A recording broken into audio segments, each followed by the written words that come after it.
Welcome once again to the Country HQ Spotlight On podcast, where we shine the light on some of the best talent in country music from all over the world. And today, we've got a very special guest who's been all over the world. We are joined by the amazing Sandee Facy, originally from Michigan.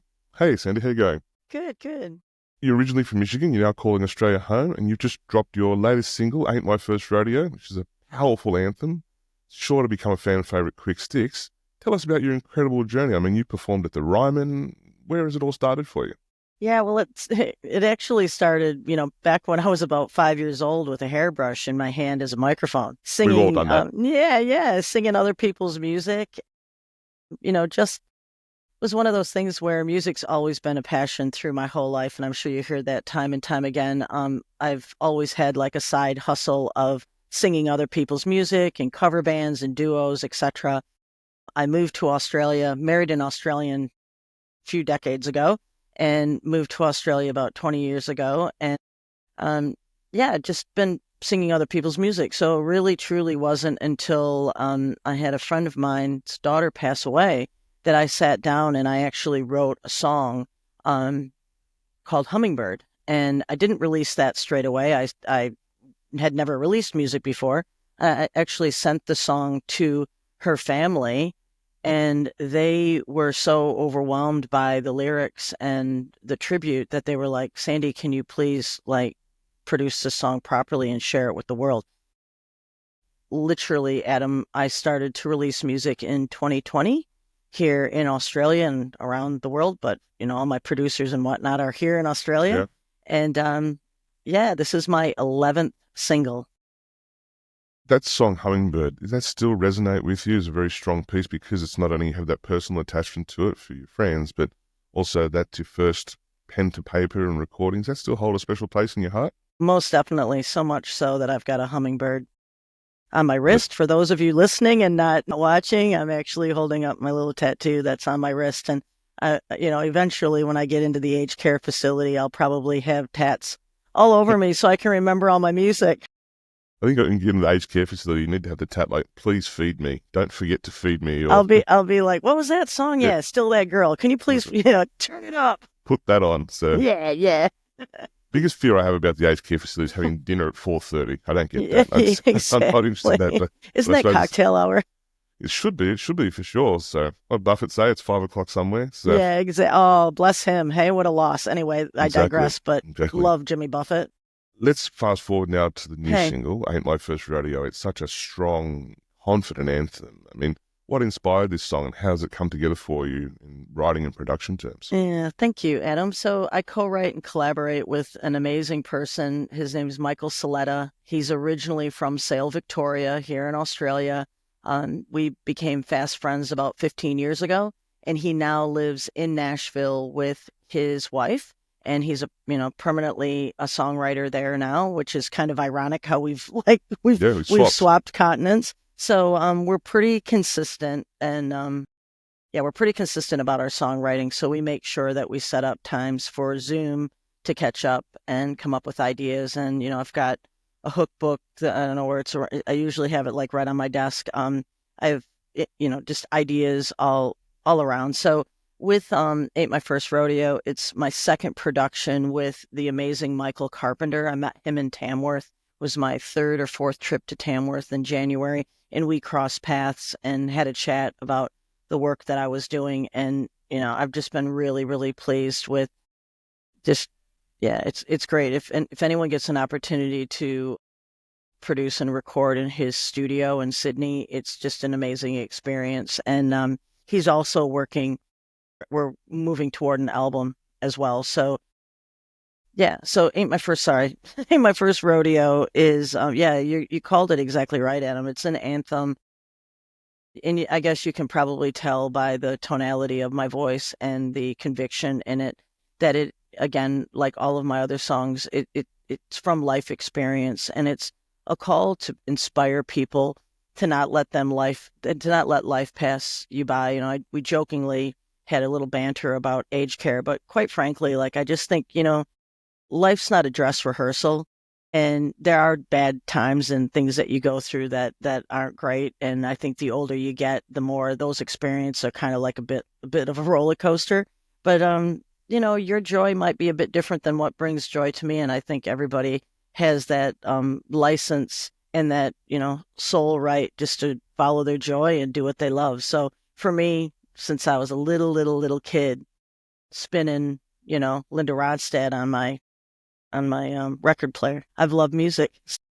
I think that joy you talk about there makes you a perfect synergy with Michael, because Michael brings such joy not only to his music, but also he shares that with his life and so on. He's very, especially on social media and personally when I've spent time with him, you always walk away from MC feeling inspired and so on. I think that having him as a producer, not only from that type of joy and that inspiration he shares, but also his music background as well, his depth of knowledge and his influences from the Beatles to the West Coast sound to country to hard rock. It's a cacophony of musical influences, and I think that's why when you get to work with someone like that, and especially on a song like this, which is such a strong song, it really works quite well for you, doesn't it?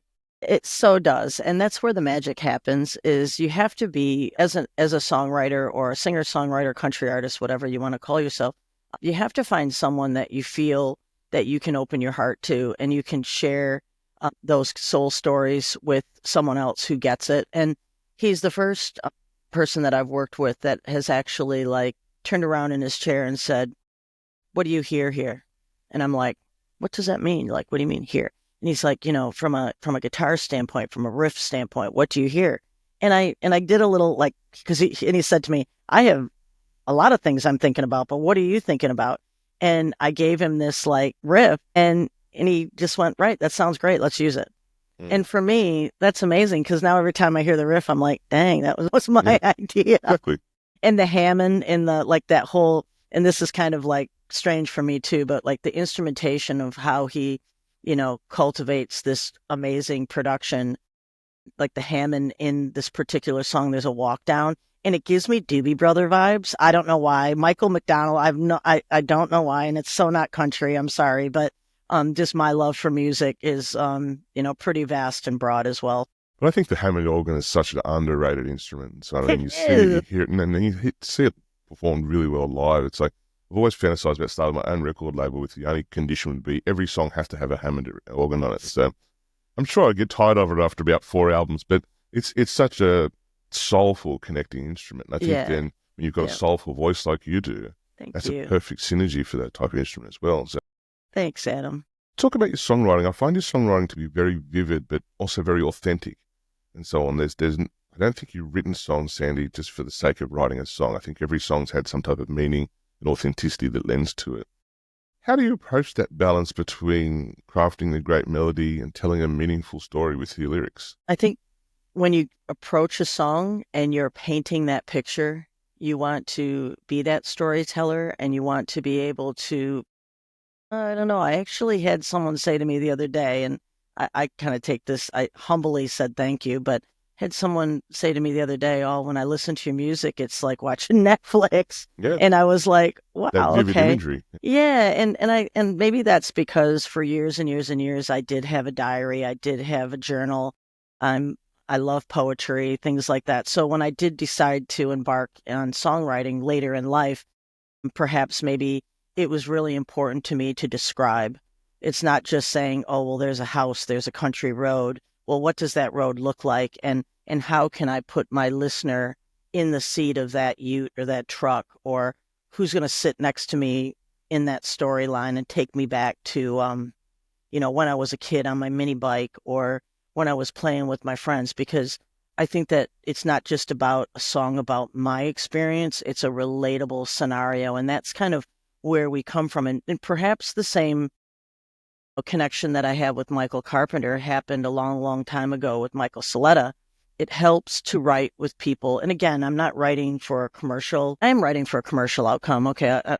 I'll definitely say that. Like, I want my music to be commercially heard, but it comes from, like you mentioned, Adam, it comes from an authentic space. And I'm not just writing a song just for the sake of releasing music, because I have a 5-day-a-week job. I'm incredibly busy, and I do this because it literally brings me joy. I think if you could capture the work ethic of professional country musicians, where most of you have jobs, 5, 6 days a week and so on, and then have to go home and do recording, do writing, do social media, do Facebook, do Instagram, do all these other Rehearsing. things, rehearsing, touring, all these other amazing things you've got to do.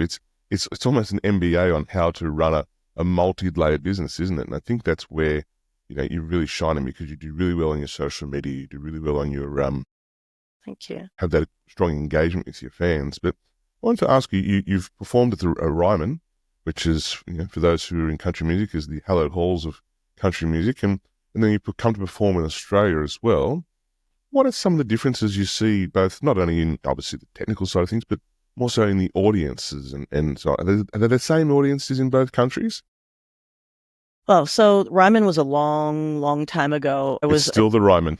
It is. But I'll tell you, it is still iconically the Ryman. But may I say, and it does bring back some really warm memories, because my mother was still alive and she was in the audience. So it was really cool. It was an event that was held there that I was invited to.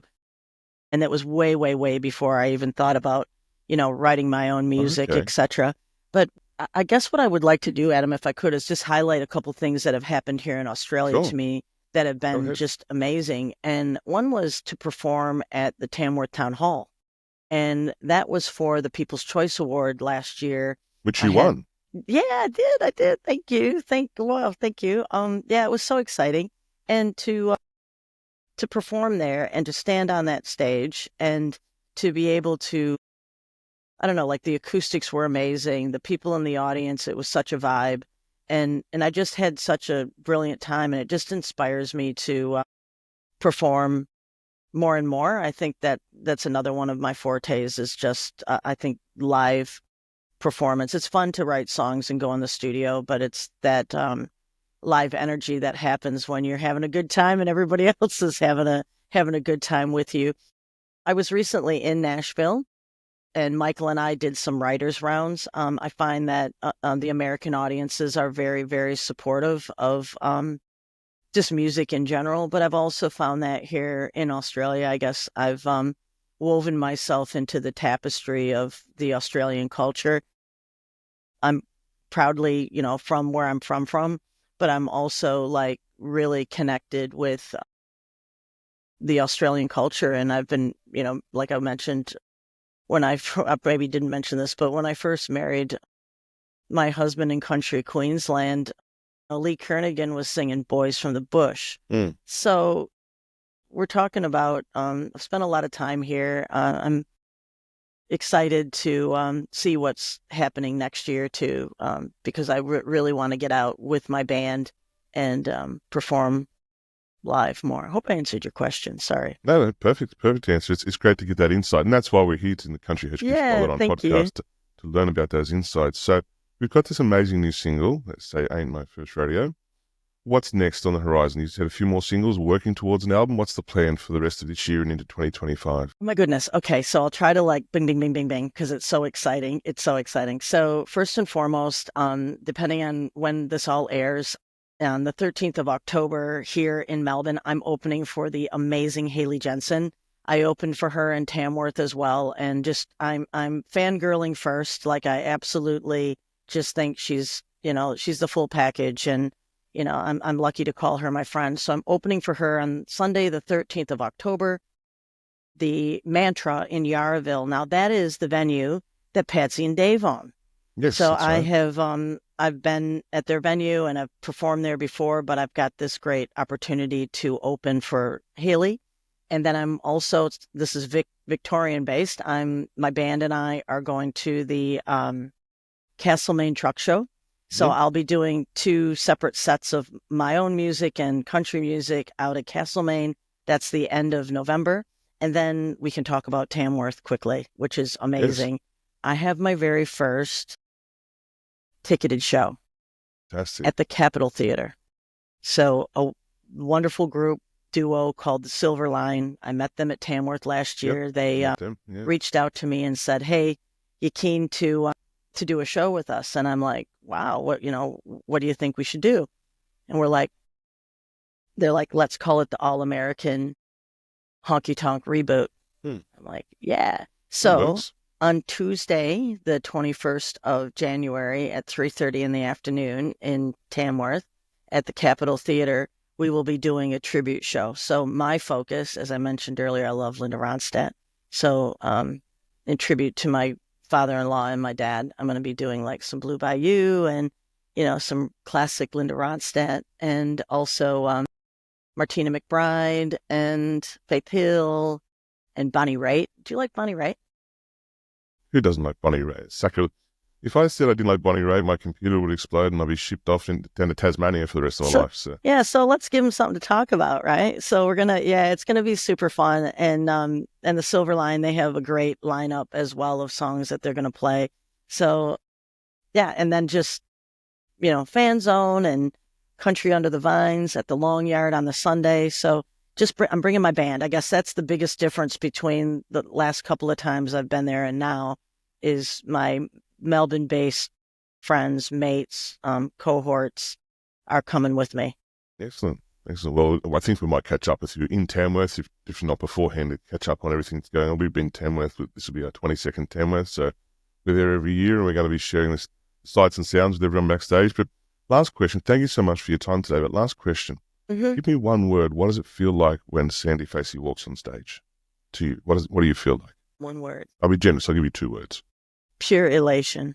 Pure elation. Fantastic. If you want to share that pure elation, you need to go and see Sandee Facy live. We're going to post those dates. If you want to send them through to me, I'll post those dates on the website for you with these notes, and we'll get this up hopefully quickly as we can get it up to help you promote those shows.